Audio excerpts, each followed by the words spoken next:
Good morning, everyone. It is almost 7 o'clock. The sun is coming out. It looks like it's a beautiful day. I'm heading over to my friend's shop. He's actually got a beast of a wood shop, and he's making me a desk right now. I got the legs in my trunk. Got to drop off the legs so we can put them on the desk so that he can bring it back here so that I can have a new desk. And guess what? You guys are coming with me. Woo! And then, if you guys stick around for later, I want to talk a little bit about how to make money with photography, because I think it's a question I get asked a lot, and I think we should talk about it. So yeah, there it is. There's the plan.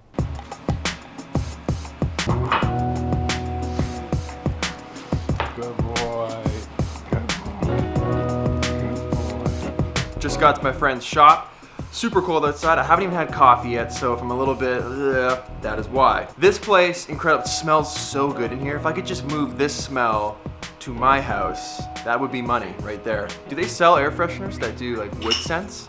Should put some wood in my car. That's probably the cheaper option. This is like a true testament to when you find something that you love and that you're good at, and you put everything you have into it, it's gonna work. It's not gonna fail.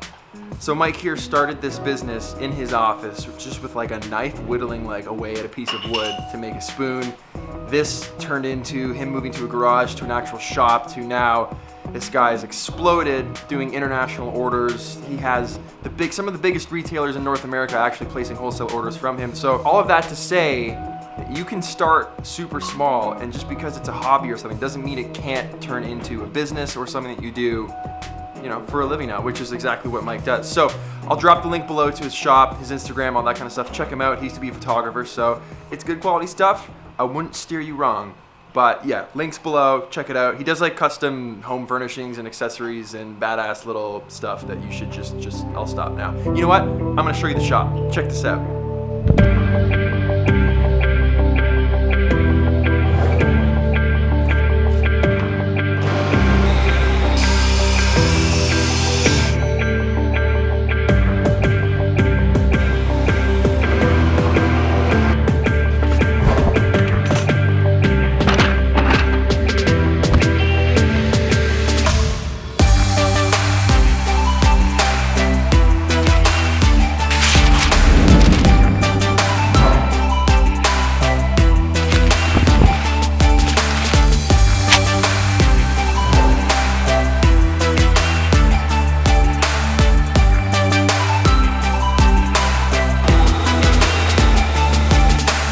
Okay, so pretty badass, right? Legs, desk legs, desk legs, desk legs. Say that fast, it's hard. Heavy, eh?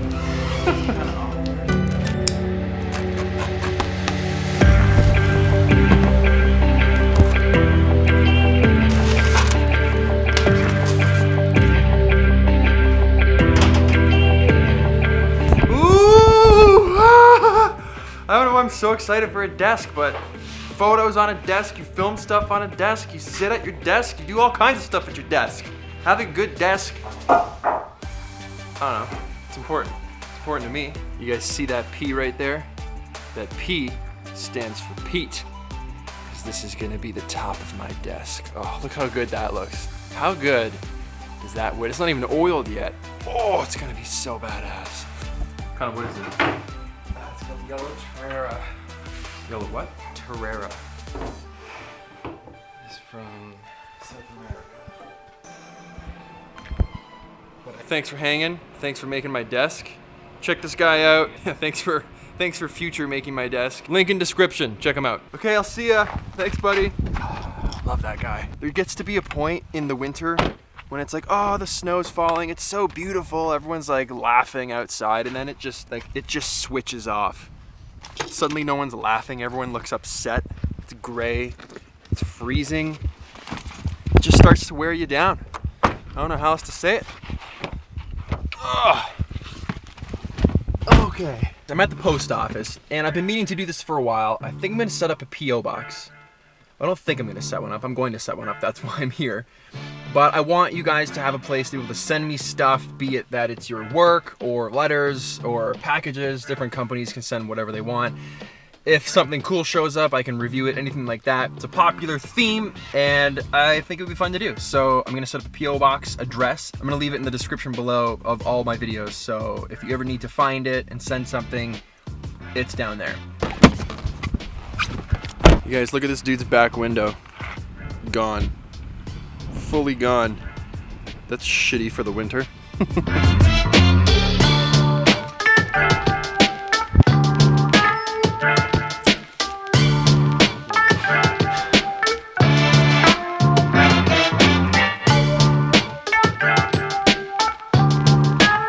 Done. P.O. box. Good to go. Fill it up. Oh, it's about time. I bought this 7 months ago. 7 months ago. This is damaged in any way, someone dies. Have you had a good day? Have you had a good morning? Oh! Ugh.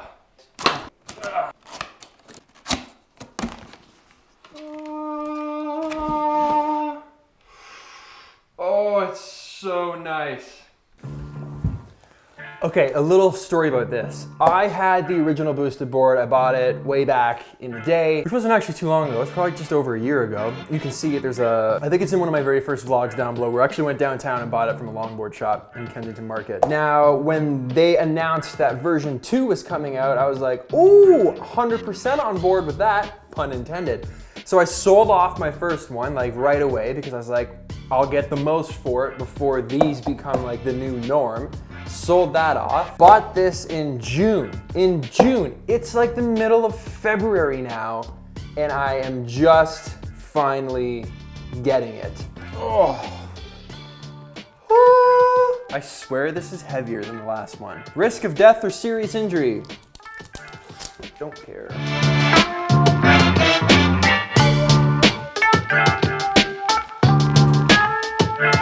Okay, I want to talk a little bit about making money with photography, cinematography, whatever it is that you're involved in artistically. My thoughts on this are, if you have never charged for your work before or charged to do what you love and made money from it, I think the best way to jump in, to start, test the waters, if you will, is to work for free. Now, I'm not saying give it all away, bust your ass, and find someone that needs work and just make them money. I'm saying offering your services to someone that might need them is a great way to get your name out there, to get your work out there. Maybe someone needs headshots. Maybe you've got a friend who's a realtor and he needs some photos for the signs that he's gonna be putting up all over the neighborhood. Boom, your photos are now on a sign all over a neighborhood. You can be like, yeah, I do realtor photos. It doesn't matter. No one has to know that you did it for free. You can always just say, yeah, I've done it before. I've done work for this guy. He's this realtor. He put his stuff up everywhere. No one's ever gonna know who you are, and no one's ever gonna know that they can actually pay you to take photos if you don't start kind of just plugging yourself into that pipeline, right? One of the first photo gigs I actually did, I called up a friend, I met him, and I said, hey, listen, I'm actually into photography and cinematography, and if you need anything down the road, just let me know. First time's free. If you like my services, if you like what I have to offer, after that we can discuss, particulars in regards to monetary compensation and all that kind of, nonsense. But whatever. But the first time, I just want to work, just looking to get my stuff out there a bit more. So if you need anything in the future, let me know. First one, it's on the house. Don't worry about it. I got you. That kind of thing is a great little feeler to put out there to start opening doors. The person that you're offering that to is also going to be super cool about the whole thing because there's no pressure with regards to them having to pay you, and there's no pressure for you with you're receiving money from them, so you got to do a good job. And the first gig is just kind of everyone's just loose and having a good time. So it's going to promote the best type of work that you're going to do in that environment, especially being that it's a new environment. So that's what I recommend. First job. Throw out a couple of those if you have to. Get yourself plugged into that pipeline, and then once those are done, you can say, yes, I do charge, I charge this. Now, what is that? What is that fee? Only you know that fee. However, since you've just done a couple free gigs, you might have a better idea as to what you feel comfortable in being compensated for that amount of work that you did. You might say, yeah, I did this shoot for free for this guy. It was like a whole day thing, and I would never do that again for less than X. Now you know your base rate. You're not gonna do it for less than X because you've done it before for nothing,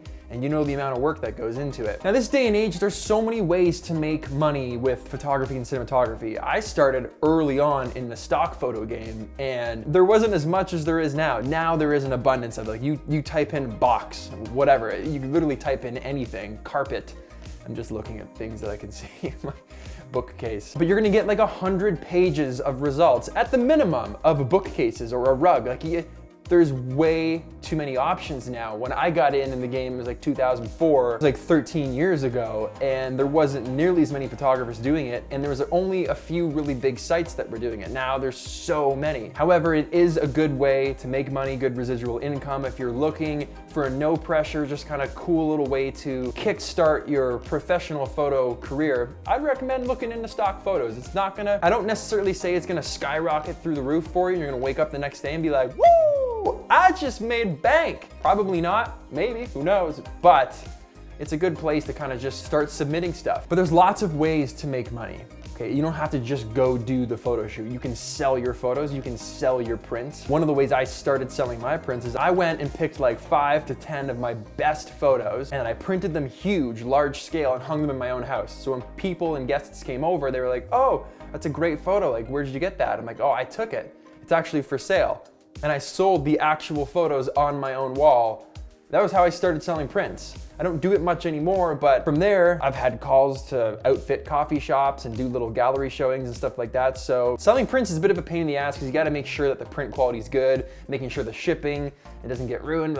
However, those are really, really small downsides, but the upside is it's mega profitable. You're essentially printing money if you think about it. You're printing a photo, someone's paying you for it, boom, you're done. If you're a content creator like I am, and there's YouTube sponsorships and different sites that will pay you to endorse and advertise their products, that's cool too. I know some people don't think it's cool, but I mean, hey, if I wanna keep making these videos, I need to get paid somehow so that I can keep doing this. So if someone wants me to recommend a service that I love and use, hell yeah, I'm gonna do that all day long. Weddings was probably the big push that I did when I really started making money with photography.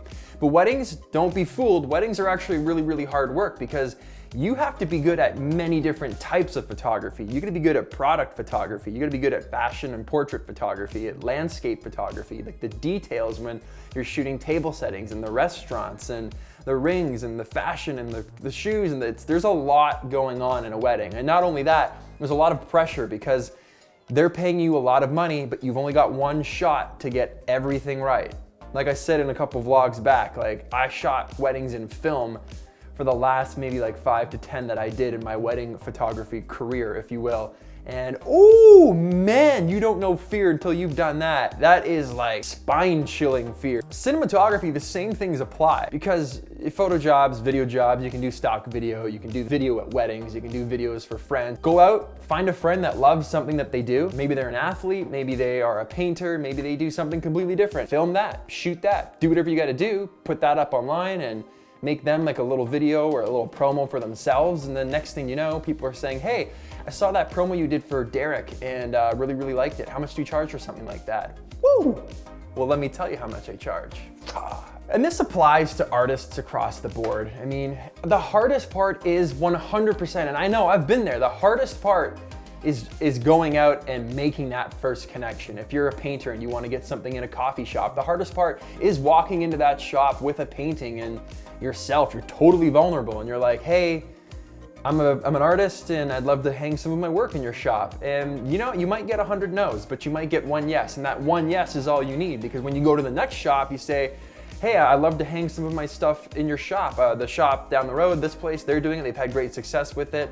I can give you their number if you want to talk to the person that owns the place so that we can get a bit of a reference. Now you've got somewhere to go. The hardest part, and it sounds kind of cheesy, but like, is believing in yourself and believing in your ability to be able to just go and do it. If you're out there and you're working right now and you're grinding it and you're an artist of any type of facet, it doesn't matter what type of artist you are, but you're out there busting your ass. You've probably had this kind of thing before. I can't stand when someone says like, wow, you're really lucky, or oh wow, must be nice.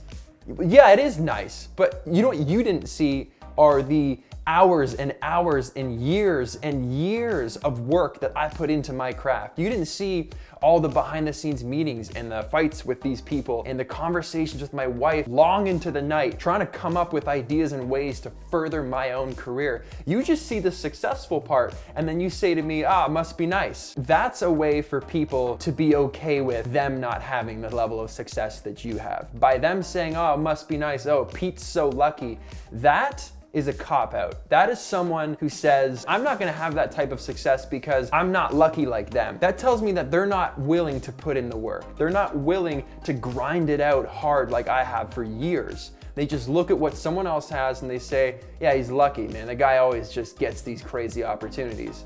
Yeah, but how does that guy or that girl get these crazy opportunities? Is it just because one day I woke up and Tim Cook or something knocks on my door and says, hey, Pete, I saw you on Instagram. Would love to invite you to Apple so that you can shoot our next product. No, that's never gonna happen. Work is not just gonna fly through the airwaves, into your phone, into your inbox, through your front door, if you don't put the work out there first. If you wanna make money with your passion, then you gotta work for it. You gotta get out there and just start making connections. Be proactive. Don't just sit around and wait for it to come, and then if it doesn't, look at someone else and say, must be nice, they're really lucky. Doesn't work like that. The world doesn't work that way. You wanna make money with what you love, work for it. Got a little intense there, didn't it? Thanks so much for watching. Don't forget to like, comment, and subscribe if you aren't already. And see you guys in the next video. I almost just fell on the boosted board cable. Wouldn't that have been hilarious? The board comes, I can't ride it, and then I fall, take out my